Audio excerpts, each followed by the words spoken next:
आज हम अध्ययन करेंगे मानव भूगोल में जनसंख्या का विश्व वितरण। जनसंख्या का विश्व वितरण, विश्व में हम देखेंगे कि कहाँ पर और कितनी जनसंख्या विश्व में वितरित है, अलग अलग महाद्वीपों में या देशों में। आज संसार की अगर कुल जनसंख्या की बात करें तो वो 700 करोड़ से अधिक है और इस जनसंख्या का आधा से अधिक भाग है वो केवल एशिया महाद्वीप में ही बसा हुआ है। संयुक्त राष्ट्र संघ के आंकड़े के अनुसार 2014 में संसार की कुल जनसंख्या थी 723.8 करोड़ और इस जनसंख्या में सर्वाधिक जनसंख्या वाला महाद्वीप था एशिया। जनसंख्या की दृष्टि से अफ्रीका का दूसरा स्थान, इसके पश्चात यूरोप, उसके बाद उत्तरी अमेरिका, फिर दक्षिणी अमेरिका और ऑस्ट्रेलिया का स्थान आता है। संसार के थोड़े क्षेत्र ऐसे हैं जहां जनसंख्या का अधिक भाग से केंद्रित है, जबकि अधिकांश क्षेत्रों में जनसंख्या वो बहुत ज़्यादा कम है। जैसे कि अंटार्कटिका और ग्रीनलैंड के भागों की बात करते हैं तो वहाँ पर अधिकांश समय तक हिम से आच्छादित रहते हैं, इसलिए वहाँ पर जनसंख्या है वो जनरिक्त है, अर्थात वहाँ पर जनसंख्या नहीं है। इसी प्रकार विश्व की कुल जनसंख्या लगभग 60% कुल स्थलीय क्षेत्र के लगभग 5% भाग में ही निवास करती है, जैसा कि हम सारणी में देखेंगे जिसमें 2014 के आंकड़े दिए गए हैं। तो ये महाद्वीपों में जनसंख्या का वितरण बताया गया है। एक तरफ जनसंख्या करोड़ों में बताई गई है और दूसरी तरफ जनसंख्या का प्रतिशत बताया गया है। जैसे सबसे ज़्यादा जनसंख्या वाला एशिया महाद्वीप है जहाँ पर 435.1 करोड़ जनसंख्या है, जो कि कुल जनसंख्या का 60.13% है। इसी प्रकार दूसरा अफ्रीका है जहाँ 113.6 करोड़ की जनसंख्या है, जो कि विश्व की जनसंख्या का 15.69% है। इसी प्रकार यूरोप 74.1 करोड़ और विश्व की जनसंख्या का प्रतिशत 10.24। उत्तरी अमेरिका जहाँ पर जनसंख्या है 56.1 करोड़ और विश्व की जनसंख्या का प्रतिशत है 7.76 करोड़। इसी प्रकार दक्षिणी अमेरिका 41 करोड़ जनसंख्या के साथ 5.66%। ओशिनिया या ऑस्ट्रेलिया 3.9 के साथ में 0.54%। जैसा कि इसमें रेखा चित्र में दिखाया गया है विभिन्न महाद्वीपों की जनसंख्या। एशिया की जो कि दिखाई गई है 435.1 करोड़, इसी प्रकार अफ्रीका की 113.6, उसके बाद यूरोप, उसके बाद उत्तरी अमेरिका, दक्षिणी अमेरिका और ओशिनिया। जनसंख्या वितरण का जब विश्व मानचित्र जो कि हम आगे देखेंगे तो उसके अनुसार हम संपूर्ण विश्व को 4 श्रेणियों में विभक्त कर सकते हैं, जैसे अधिक जनसंख्या वाला क्षेत्र, उसके बाद मध्यम जनसंख्या वाला क्षेत्र, फिर अल्प और अति अल्प जनसंख्या वाले क्षेत्र और चौथा है निर्जन प्राय अर्थात बिना बसे हुए क्षेत्र। सबसे पहले हम अध्ययन करेंगे अधिक जनसंख्या वाले क्षेत्र है वो विश्व में कहाँ कहाँ है। विश्व की लगभग 90% जनसंख्या है वो उत्तरी गोलार्ध में निवास करती है। 90% जनसंख्या उत्तरी गोलार्ध में निवास करती है, जिसका भी अधिकांश भाग है वो 3 विशाल जनसमूहों में केंद्रित है। ये कौन कौन से हैं? ये है पूर्वी, दक्षिणी और दक्षिणी पूर्वी एशिया अर्थात एशिया महाद्वीप के इन क्षेत्रों में। इसके अलावा यूरोप के उत्तरी पश्चिमी और मध्यवर्ती भाग में और उत्तरी पूर्वी उत्तरी अमेरिका महाद्वीप में।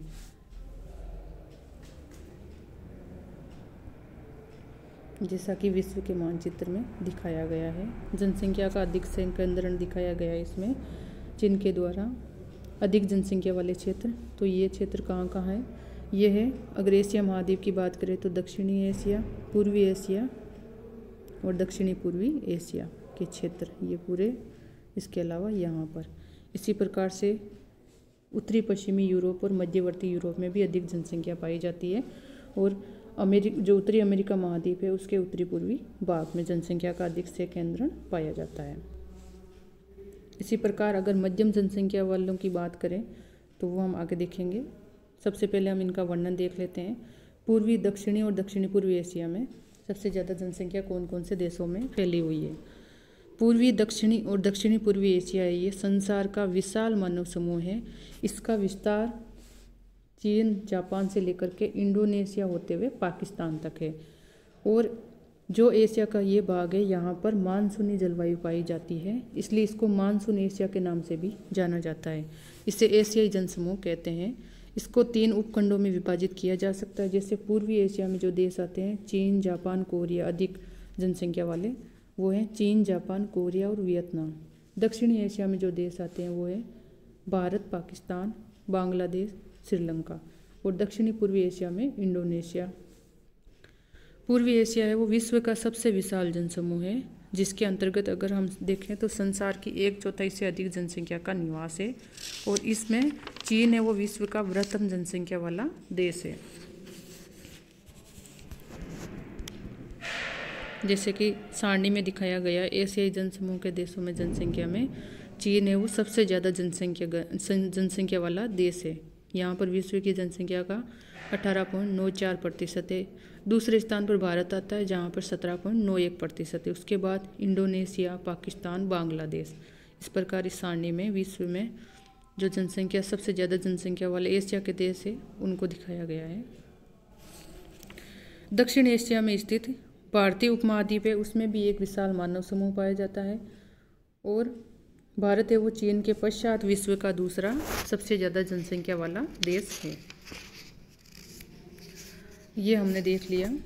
इसके बाद हम देखते हैं दक्षिण पूर्व एशिया का जो जनसमूह है वो अपेक्षाकृत छोटा और कम संगठित है। एशियाई जनसमूह है वो मुख्य रूप से देखा है तो वो 10 डिग्री उत्तरी अक्षांश से 40 डिग्री उत्तरी अक्षांश के मध्य में स्थित है। जहाँ की जलवायु की बात करें तो उष्ण और उपोष्ण प्रकार की जलवायु पाई जाती है। और इनमें मुख्य देश है चीन, Japan, Korea, Vietnam, Bharat, Bangladesh. और यहाँ पर मानसूनी जलवायु पाई जाती है, अर्थात मानसूनी हवाओं से यहाँ पर पर्याप्त वर्षा होती है। इसके अलावा भी यहाँ पर ऊंचे पर्वतों से निकलने वाली नदियाँ हैं, इसलिए वर्ष पर्यंत जल प्रवाह बना रहता है, जिसका उपयोग है वो नहरों के द्वारा सिंचाई के लिए किया जा सकता है। यहाँ की मिट्टी भी कृषि के लिए बहुत ही ज़्यादा उपयोगी होने के कारण यहाँ पर जनसंख्या का जमाव है वो अधिक पाया जाता है। इसके अलावा अगर भारत की बात करें तो भारत में दक्षिण के पठार की जो मिट्टी है वो भी बहुत ज़्यादा उपजाऊ है, जो काली मिट्टी है। यहाँ पर अगर हम एशिया की बात करें तो अधिकांश जो देश है वो कृषि प्रधान है, केवल जापान को छोड़ देते हैं तो बाकी सभी देश है वो कृषि प्रधान है। कृषि की जो प्रमुखता है वो एशियाई जनसमूह की प्रमुख विशेषता, अर्थात कृषि ही यहाँ पर मुख्य रूप से प्रधान है यहाँ पर। और यहाँ की कृषि में सबसे प्रमुख फसल है वो चावल है। इसीलिए और चावल की कृषि की प्रधानता होने के कारण ही जो एशियाई जनसमूह की मानव सभ्यता है उसको चावल की सभ्यता भी कहते हैं। चावल की सभ्यता भी कहते हैं इसी वजह से इसको चावल की सभ्यता कहते हैं। चीन, भारत, बांग्लादेश और जापान है वो विश्व के प्रमुख चावल उत्पादक देश हैं। दक्षिणी और पूर्वी एशिया के उपजाऊ मैदानी भागों में जनसंख्या को संकेंद्रण बहुत पहले से ही हो गया था, जिसका मूल आधार यहाँ पर कृषि फसलें ही है। और संपूर्ण प्रदेश में यहाँ पर निर्वाहमूलक कृषि की परंपरा है, अर्थात जनसंख्या अधिक होने के कारण यहाँ पर कृषि है वो निर्वाह के रूप में ही कृषि की जाती है, यानी वही फसलें उगाई जाती है जो खाने के लिए उपयुक्त होती रहती है, खाद्य आवश्यकता की जिससे पूर्ति हो जाती है। और एशिया के जो अधिकांश देश है उनमें केवल जापान है वो विकसित देशों की श्रेणी में आता है। और जापान है वहाँ पर कृषि प्रमुख नहीं है, बल्कि ये एक औद्योगिक देश है। और एशियाई जनसमूह की अधिकांश जनसंख्या है वो ग्रामीण है। जापान के अतिरिक्त अन्य देशों की बात करें तो एशियाई जनसमूह के जो अन्य सभी देश है वो विकासशील श्रेणी में आते हैं। अब हम बात करते हैं उत्तरी पश्चिमी और मध्यवर्ती यूरोप की। एशिया के पश्चात दूसरा विशाल जनसमूह है वो यूरोप महाद्वीप में स्थित है।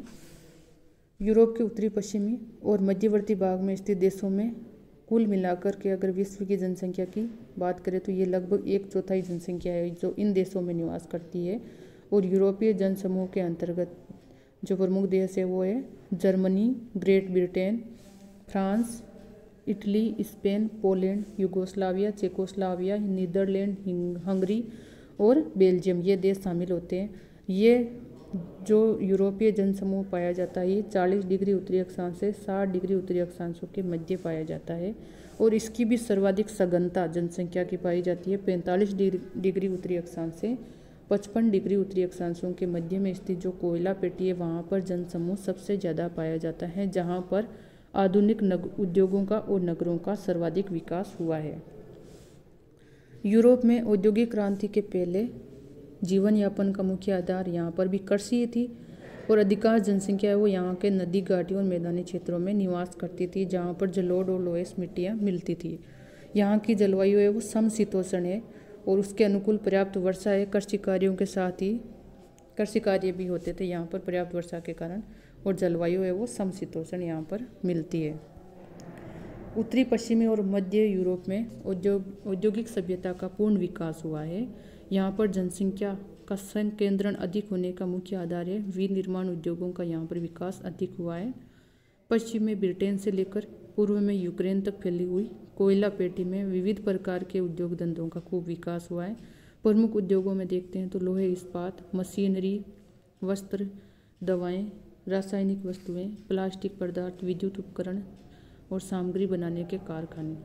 कोयला पेटी के भीतर और समीपवर्ती भागों में खनिज लोहा, कोयला, मैंगनीज आदि खनिज पदार्थों के भी पर्याप्त भंडार है, जो कि औद्योगिकीकरण में सहायक है।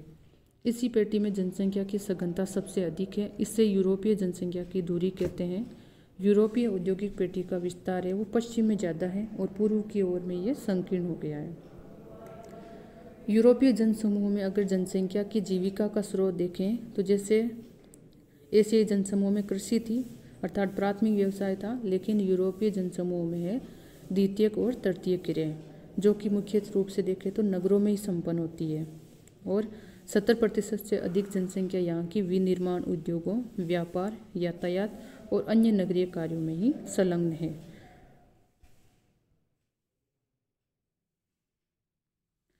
औद्योगिक और नगरीय सभ्यता है वो यूरोपीय जनसमूह का विशिष्ट लक्षण है और इसके अंतर्गत आने वाले जो सभी देश है वो उद्योग प्रधान है और अधिकांश जनसंख्या है वो नगरों में ही निवास करती है। यूरोपीय जनसमूह की अधिकांश जनसंख्या है वो नगरों में निवास करती है। इन देशों में जनसंख्या घनत्व है वो अधिक है, लेकिन विकासशील देशों की भांति यहाँ पर अति जनसंख्या की समस्या नहीं है, अर्थात यहाँ पर रोजगार के पर्याप्त अवसर की उपलब्धि है, प्रति व्यक्ति औसत उच्च आय है, वैज्ञानिक और तकनीकी प्रगति, औद्योगिक और व्यापारिक विकास और उच्च नगरीकरण के फलस्वरूप यहाँ के लोगों को जो सामान्य जीवन स्तर है वो उच्च है और वो आधुनिक सुविधाओं से पूर्ण है। यानी जनसंख्या घनत्व अधिक होने के बावजूद भी यहाँ पर जीवन स्तर है वो उच्च है। इसी प्रकार हम तीसरा प्रमुख समूह देखते हैं उत्तरी अमेरिका महाद्वीप का। तो विश्व का तीसरा बड़ा जनसमूह है वो उत्तरी अमेरिका के उत्तरी पूर्वी भाग में स्थित है, जो कि एशियाई और यूरोपीय जनसमूह से तुलना करते हैं तो उनकी तुलना में बहुत ज़्यादा छोटा है। इसके अंतर्गत संयुक्त राज्य अमेरिका के उत्तरी पूर्वी भाग और कनाडा के पूर्वी तटीय क्षेत्रों को शामिल करते हैं। इससे अमेरिकी जनसमूह के नाम से जानते हैं। अमेरिकी जनसमूह है वो विश्व का सबसे नवीन और विकसित मानव समूह है। इसका निर्माण हुआ है या विकास हुआ है वो हुआ है यूरोपीय प्रवास के परिणाम, अर्थात यूरोप से अधिकांश जनसंख्या का अमेरिका महाद्वीप में प्रवास होने के कारण इस जनसमूह का विकास हुआ है। इसी कारण यहाँ की जो अधिकांश जनसंख्या है वह यूरोपीय मूल की है, जिस कारण यहाँ पर यूरोपीय संस्कृति की प्रमुखता देखने को मिलती है। अमेरिकी जनसमूह की कुल जनसंख्या में लगभग 90% लोग हैं वो यूरोप से आए हुए हैं।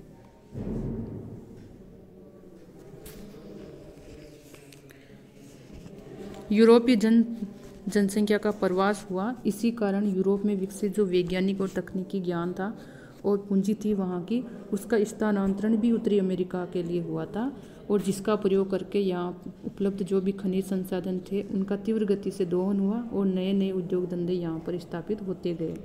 इस औद्योगिक पेटी में भी लोहा इस्पात उद्योग, मशीनरी और इंजीनियरिंग उद्योग, मोटर कार उद्योग, वस्त्र उद्योग, रसायन और इलेक्ट्रॉनिक उद्योग है वो विकसित अवस्था में है।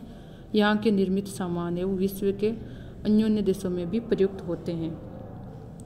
अटलांटिक महासागर के तट पर समुद्र पत्तनों का भी उल्लेखनीय विकास हुआ है, जिनके द्वारा अंतर्राष्ट्रीय व्यापार होता है। अर्थात अटलांटिक महासागर के तट पर यहाँ पर बंदरगाह बनाए हुए हैं जिनसे अंतर्राष्ट्रीय व्यापार होता है।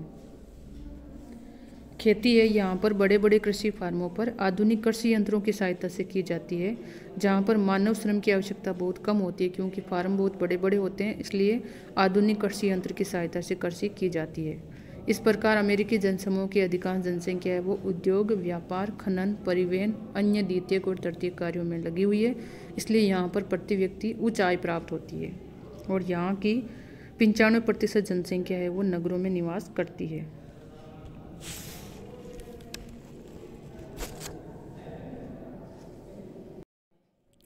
मध्यम जनसंख्या वाले क्षेत्र, अगर हम नई और पुरानी दुनिया के सभी महाद्वीपों में देखें तो मध्यम जनसंख्या वाले क्षेत्र भी स्थित हैं।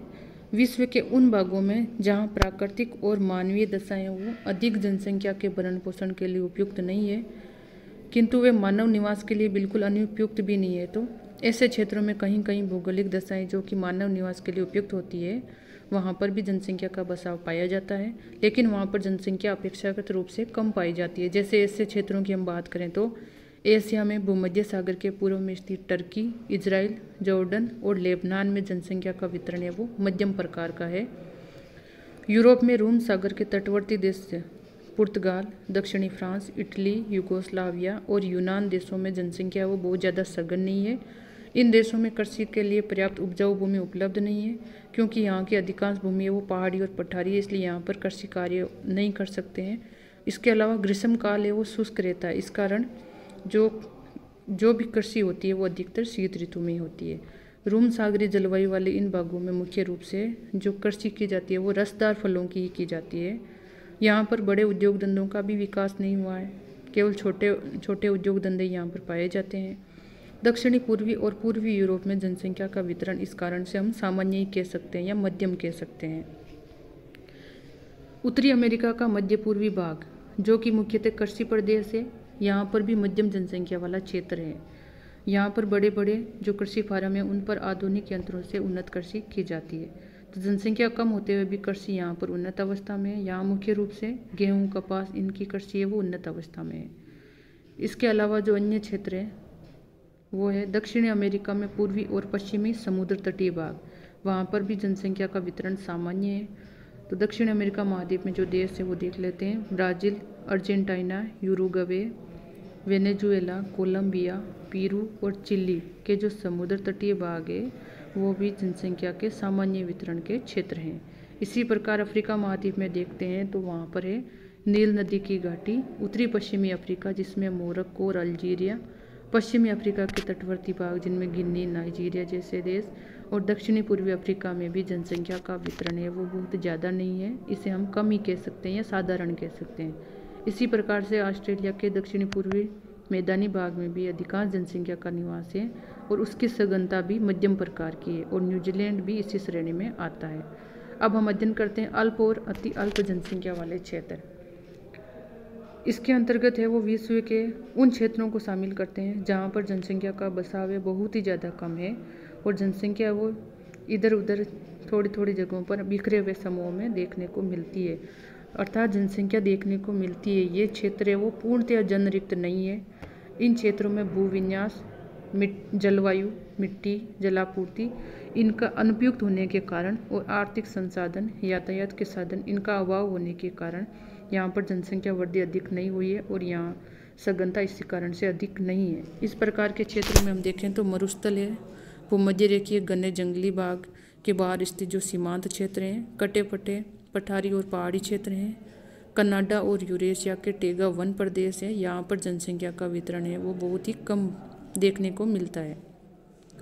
एशिया में पश्चिमी चीन, तिब्बत, मंगोलिया और एशियाई रूस के विस्तृत भूभाग है, यहाँ पर अल्प जनसंख्या का निवास पाया जाता है। चौथा हम देखते हैं निर्जन प्राय और बिना बसे हुए क्षेत्र। तो पृथ्वी का लगभग आधा स्थलीय क्षेत्र है वो पूर्णतः अथवा लगभग जनरिक्त है, जहाँ स्थायी मानव निवास का बिल्कुल अभाव है। ऐसे क्षेत्र अत्यधिक शीतल होने के कारण या अत्यधिक गर्म होने के कारण, यहाँ पर बहुत ज़्यादा वर्षा होने के कारण या बहुत ज़्यादा शुष्कता होने के कारण और धरातलीय विषमता अधिक होने के कारण ये स्थान है वो मानव निवास के लिए अनुकूल नहीं है, जिस कारण यहाँ पर स्थायी मानव निवास ये अभी तक भी संभव नहीं हो पाया है। इन क्षेत्रों में मानव बसाव का अभाव के लिए जलवायु की कठोरता है वो सबसे ज़्यादा उत्तरदायी कारक है। तो विश्व के बिना बसे हुए जो प्रदेश है उनको 4 वर्गों में बांटा है। अति शीत प्रदेश, अति शुष्क प्रदेश, अति उष्ण आर्द्र प्रदेश और अति ऊंचे पर्वतीय प्रदेश। सबसे पहले हम देखते हैं अति शीत प्रदेश। अति शीत प्रदेश में उत्तरी गोलार्ध में टुंड्रा प्रदेश है, वो अति शीत प्रदेश है, इसलिए वहाँ पर जनसंख्या नहीं पाई जाती है। इसी प्रकार दक्षिणी गोलार्ध में है, वो है संपूर्ण अंटार्कटिका महाद्वीप। ये दोनों ही हिमाच्छादित रहने के कारण यहाँ पर जनसंख्या है वो नहीं है। शीत प्रधान टुंड्रा का विस्तार है वो अलास्का से लेकर के उत्तरी कनाडा तक, इसके अलावा ग्रीनलैंड, उत्तरी स्कैंडिनेविया और उत्तरी साइबेरिया तक है। ये समस्त भाग जनविहीन है। कुछ क्षेत्रों में जैसे कि कनाडा और ग्रीनलैंड के जो समुद्र तटीय भाग है वहाँ पर कुछ घुमक्कड़ शिकारी मिलते हैं, जैसे कि एस्किमो है, जो कि यहाँ पर मछलियों और अन्य जीवों का शिकार करके जीवन यापन करते हैं। यूरेशिया के टुंड्रा प्रदेश में याकूत, चुकची, लेप ये जो आदिम जातियाँ हैं ये निवास करती है कहीं कहीं समुद्र तटों पर। इसी प्रकार हम अति शुष्क प्रदेश की बात करें तो वर्षा और जल अभाव होने के कारण पृथ्वी के कई बड़े बड़े प्रदेश है वो निर्जन पड़े हुए हैं। इसके अंतर्गत निम्न और मध्य अक्षांशों में स्थित मरुस्थल शामिल है। अफ्रीका में सहारा कालाहारी मरुस्थल, एशिया में अरब, थार, तुर्किस्तान, गोबी और तकलामकान मरुस्थल, उत्तरी अमेरिका में ग्रेट बेसिन, दक्षिणी अमेरिका में पेटागोनिया और अटाकामा मरुस्थल, पश्चिमी ऑस्ट्रेलिया का मरुस्थल। ये संसार के बहुत बड़े बड़े शुष्क प्रदेश है। यहाँ पर वर्षा और जल का अभाव होने के कारण यहाँ पर वनस्पतियों का विकास नहीं हुआ है, क्योंकि यहाँ का जैसे मरुस्थलीय क्षेत्र है तो अधिकांश भाग है वो बालू से और नग्न शिलाओं से आच्छादित रहते हैं और यहाँ पर भयंकर आंधियाँ भी चलती है। पानी की कमी तो यहाँ पर देखने को मिलती है। अब हम अति उष्ण आर्द्र प्रदेश की बात करें तो भूमध्य रेखीय प्रदेशों में, जो कि अत्यधिक उष्ण आर्द्र प्रदेश है, क्योंकि भूमध्य रेखा 0 डिग्री अक्षांश जहाँ पर वर्ष भर सूर्य की सीधी किरणें प्राप्त होती है और यहाँ पर वर्ष भर उच्च वर्षा की मात्रा बहुत ज़्यादा होती है, इसलिए यहाँ पर सघन वनस्पतियाँ पाई जाती है। यहाँ जो सघन वनस्पतियाँ अर्थात वृक्षों की सघनता पाई जाती है, इस कारण यहाँ पर अनेक प्रकार के जहरीले सांप, कीड़े मकोड़े, मच्छर, मक्खियाँ ये बहुत ज़्यादा होते हैं, जो कि मनुष्यों के लिए घातक होते हैं। इसके अलावा उच्च तापमान और उच्च आर्द्रता होने के कारण ये मनुष्यों के निवास के लिए वातावरण है वो अच्छा नहीं है। यहाँ की जो जलवायु है स्वास्थ्य के लिए अहित करे, इसलिए यहाँ पर जनसंख्या है वो नहीं पाई जाती है। इसी प्रकार हम उच्च पर्वतीय प्रदेश की बात करें तो ऊंचे पर्वतों के जो ऊपरी भाग होते हैं वहाँ का धरातल विषम होने के कारण, तीव्र ढाल होने के कारण और वहाँ पर पर्यावरण जो दशाएं प्रतिकूल होने के कारण ये भी क्षेत्र भी जनविहीन होते हैं।